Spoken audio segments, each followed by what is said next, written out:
이 세계와 우리는 그리고 땅의 모든 것들은 하나님의 사랑으로 연결되어 있습니다.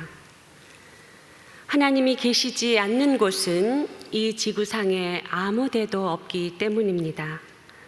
오늘 시편 말씀의 다윗은 여호와께서 터를 바다 위에 세우시고 강들 위에 건설하셨으므로 땅과 그 위에 거하는 만물들 또 세계와 거기에 거하는 모든 자가 여호와의 것이라고 찬양하고 있습니다.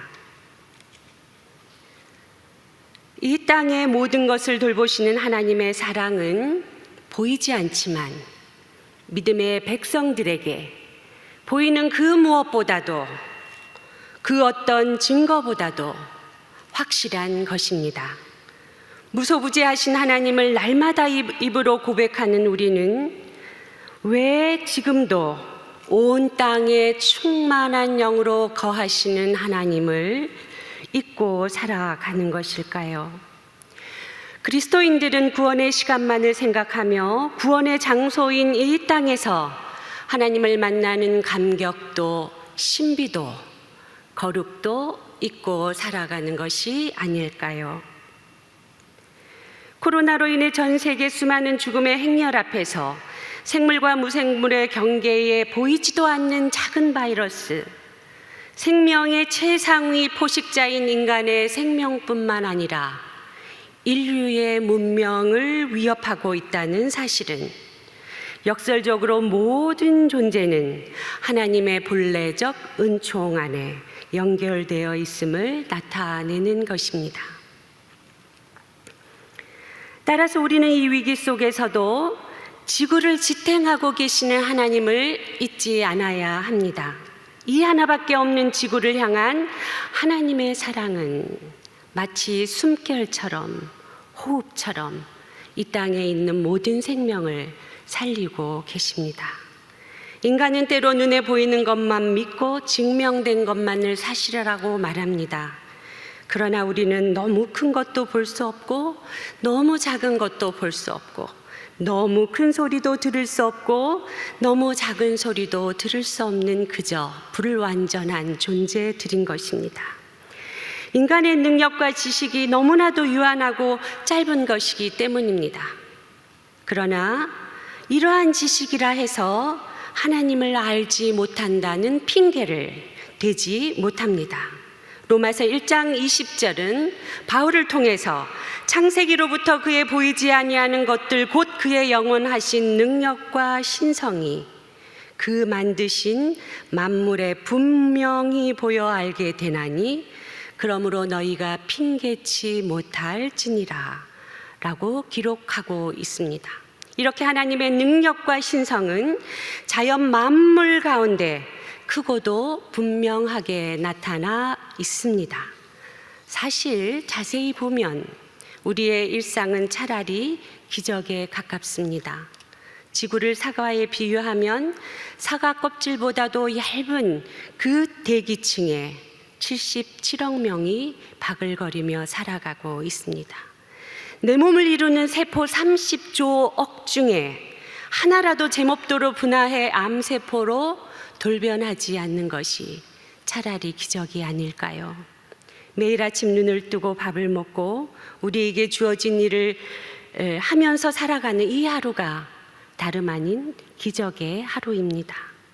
모든 것이 하나님의 은총 안에 엮여져 있기 때문입니다.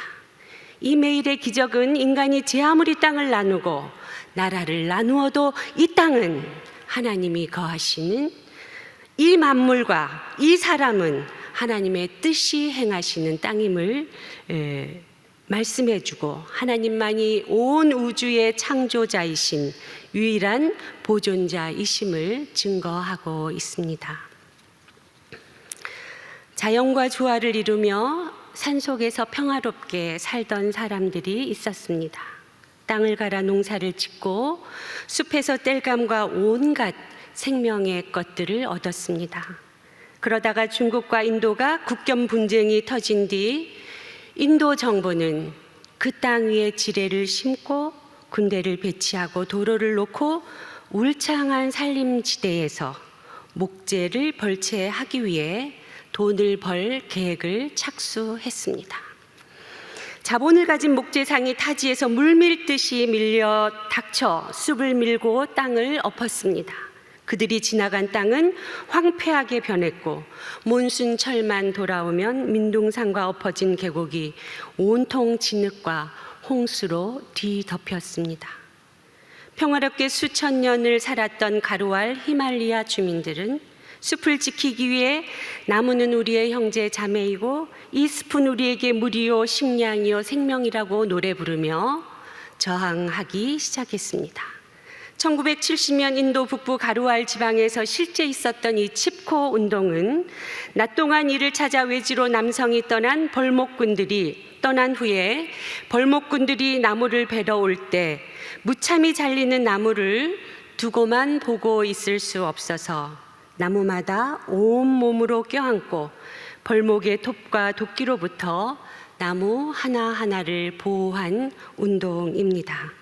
이처럼 버려진 가난의 땅, 맨몸으로 저항했던 칩코는 인도말로 껴안다라고 하는 뜻으로 그대로 나무를 껴안고 사람과 자연이 하나 되어 불의한 국가와 자본에 맞서 싸운 환경운동의 모델이 되었습니다. 오늘 시편의 본문은 지구와 그 안에 있는 모든 살아있는 것들은 하나님의 창조임을 분명히 제시하고 있습니다. 따라서 지구의 생명 가치를 부정하는 것은 창조를 선하게 하신 하나님을 부정하는 것입니다. 2절에 하나님은 바다 위에 그 터를 세우시고 강들 위에 건설하셨습니다. 그리고 거기에 거룩하게 임재하셨습니다. 하나님께서 스스로 현현하시기 위해 이 아름다운 지구를 사용하셨습니다. 따라서 지구는 타락한 세계가 아니라 하나님 현존의 거룩한 장소입니다. 타락한 세상이 아니라 타락한 인간이 보는 하나님의 세상이 존재하는 것입니다.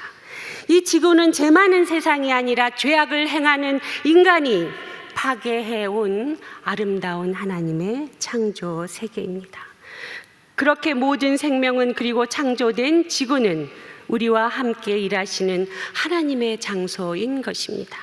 2000년 전 예수님께서 하나님 나라를 전하실 때에 디레핀 백합화와 공중의 새가 없었다면, 바다와 풍랑과 같은 변화무쌍한 자연현상이 없었다면 예수님의 복음 전파와 기적이 가능했을까요? 구원의 역사는 말씀만으로 이루어지는 것이 아닙니다. 그 말씀은 그 언어가 지시하는 창조 세계와 물리적 환경과의 관계 안에서 하나님 나라가 이루어지고 선포되고 있음을 잊지 않아야 합니다. 세계 속의 모든 생명은 동일하게 하나님의 사랑의 대상이고 성령의 매체입니다. 우리는 이 지구를 통해서만 하나님을 만나고 그분의 거룩함을 경험할 수 있음을 기억해야 합니다. 인간이 홀로 할 수 있는 일은 아무것도 없습니다. 아시시의 성 프란체스코는 피조물과 사이좋게 지내지 못하는 사람은 하나님도 사랑할 수 없다고 말했습니다.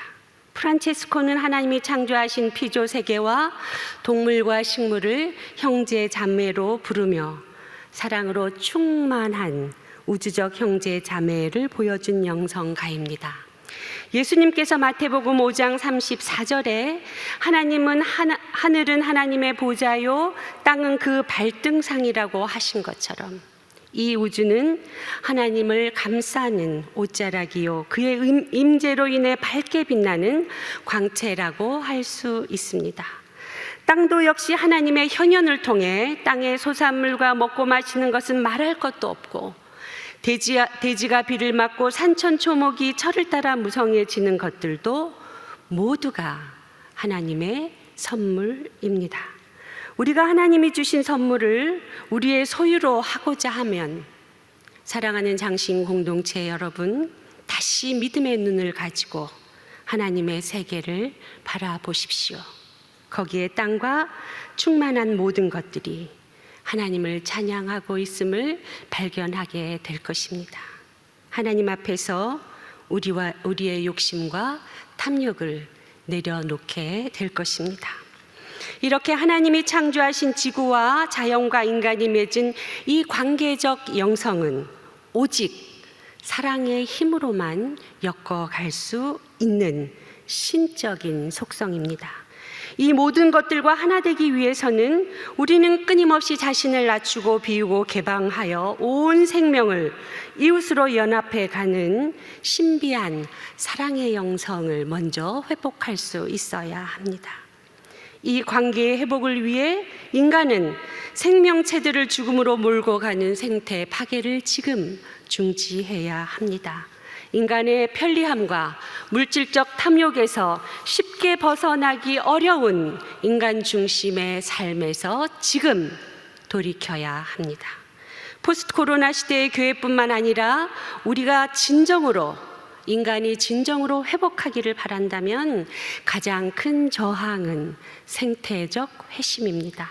세상의 상식과 관행에 대해 아니요 라고 저항할 수 있으려면 먼저 수많은 생명종과의 우정을 회복하고 관계적 영성을 형성해야 합니다. 이 저항은 자본주의 문명을 바꾸는 급진적 저항이지만 부드럽고 아름답고 은근한 저항으로 모든 생명을 사랑하는 사랑의 힘으로 그 힘으로만 저항할 수 있습니다. 따라서 우리가 함께 하고자 하는 이 생태적 회심을 통한 저항은 혼자서 외롭게 무겁게 결단하는 것이 아니라 유쾌하고 명랑하게 실천하고 밝게 행동하는 것입니다. 사랑하는 장신 공동체 여러분, 오늘 스쳐 지나가는 사랑하는 이들의 음성에 귀를 기울이시지 않으시겠습니까?